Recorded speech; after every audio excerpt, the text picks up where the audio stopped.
Let's start with a scenario you've probably experienced. You're driving home from work after a long day. You're tired, your mind is elsewhere, and the light turns red. You glance around. No cars in sight. You take a deep breath, check the coast is clear, and you roll through the red light. Now, stay with me here. Did you intentionally break the law? Probably not. You didn't wake up thinking, today I'll be a rebel. It's not that you're a bad person, but in that moment, there was a tiny lapse in judgment. And just like that, the rules bent. This brings us to a question. Why do we sometimes break rules? What goes through our minds when we take that small risk? Or perhaps when we take it to the extreme and break laws that hurt others? What makes someone cross that line into crime? For most of us, we don't consider ourselves criminals, but let's pause and look at something deeper. What is it that separates the people who can control that impulse from those who can't? The world sees criminals as bad people, right? But here's the truth. Crime is not a black and white issue. It's more like a shadowy gray area that's often shaped by a complex web of factors. It's not just about moral failings. There's a lot more happening beneath the surface, much of which comes from the way our minds and bodies work, and from the lives we've lived. Here's where it gets interesting. You see, crime isn't always something people plan meticulously. Sometimes it's the result of a brain that can't stop itself from acting on impulse, or a heart that's been scarred by years of neglect. Crime is not just about decisions in the moment, but about years of conditioning, biologically, socially, and psychologically.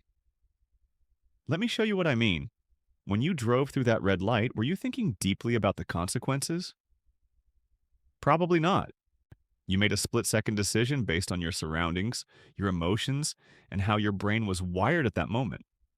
Now imagine if that brain were hardwired to take risks constantly, to view the world as a place where rules are just obstacles to be navigated. What happens when there's no filter, no impulse control, no pause button? This is where the psychology of crime begins, in the brain where decision-making happens. If you've ever felt a surge of anger or frustration and acted on it before you even realized, you've experienced the lack of impulse control that so many criminals struggle with.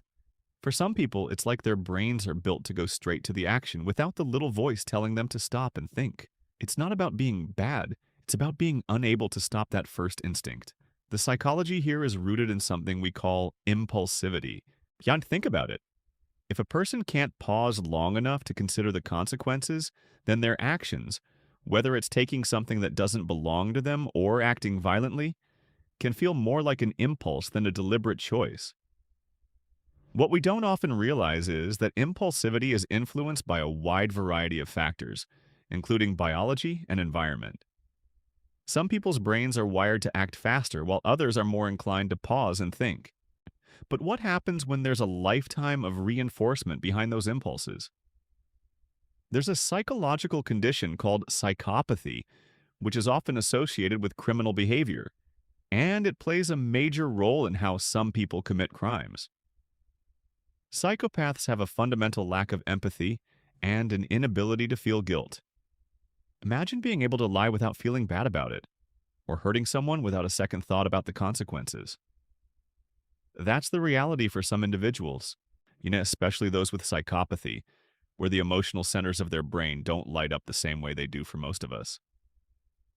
The lack of empathy makes it easy to dismiss others' pain, to ignore the fact that stealing, hurting, or killing someone causes deep harm.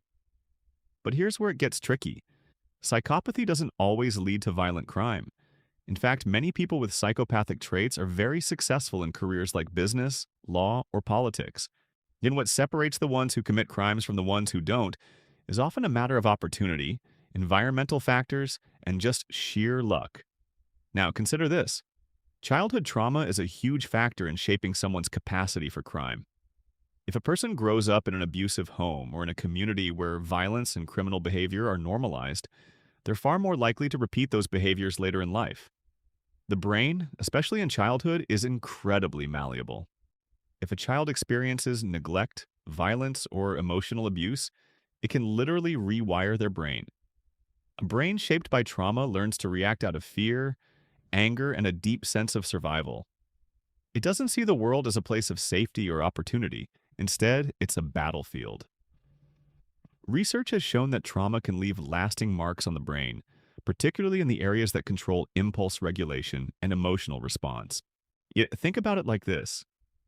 If you're raised in an environment where violence is common, where survival means fighting for what you need, then your emotional reactions are shaped by those experiences. You can't unsee the violence, and over time, your brain doesn't distinguish between what's normal and what's extreme. You might act out in anger because deep down, that's how you were taught to respond. But not everyone who experiences trauma turns to crime. So, what gives? It all comes down to resilience. Resilience is a psychological concept that explains how some people, despite facing incredible adversity, are able to overcome it and thrive. They might have had terrible childhoods, but they found ways to cope, to learn, and to rise above their circumstances. The resilience of the human spirit is one of the most powerful forces, and it's what separates those who fall into crime from those who don't. Another factor to consider is society itself. Imagine growing up in an environment where opportunities for success are limited, where crime isn't just part of the environment, but is part of the culture. In neighborhoods where the legal system feels broken and where people feel like they don't have a chance to succeed, crime can become a legitimate option. It's a form of rebellion, yes, but also a form of survival. Think about this. In a world where education, jobs, and healthcare are out of reach, what happens to a person's sense of self-worth? What happens when society doesn't offer the tools needed to survive in a meaningful way? For some, crime becomes the only way to feel power, to feel like they matter, to feel like they have control over their lives.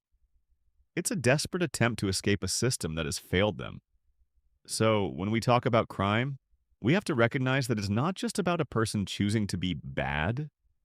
It's about understanding the complexities of their lives, even their brains, and the world around them.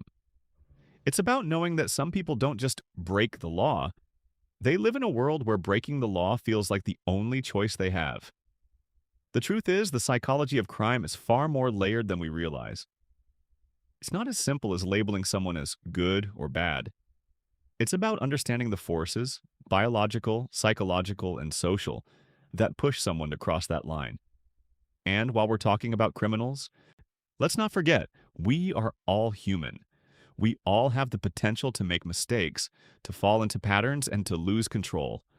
But the real power lies in the ability to recognize our weaknesses, to heal from our traumas, and to create a world that offers more opportunities to those who are at risk of falling down the wrong path. So, what's the takeaway? It's not about just condemning people for their crimes. It's about understanding what drives them and offering paths to redemption and healing. Whether it's through therapy, community support, or rehabilitation programs, we need to invest in solutions that help people change, not just punish them. If you've enjoyed this deep dive into the psychology of crime, hit that like button, leave a comment below, and subscribe for more insights into the human mind. There's always more to discover, and I'll see you in the next video. Take care, and remember, everyone's journey is shaped by the forces around them. But we all have the power to change.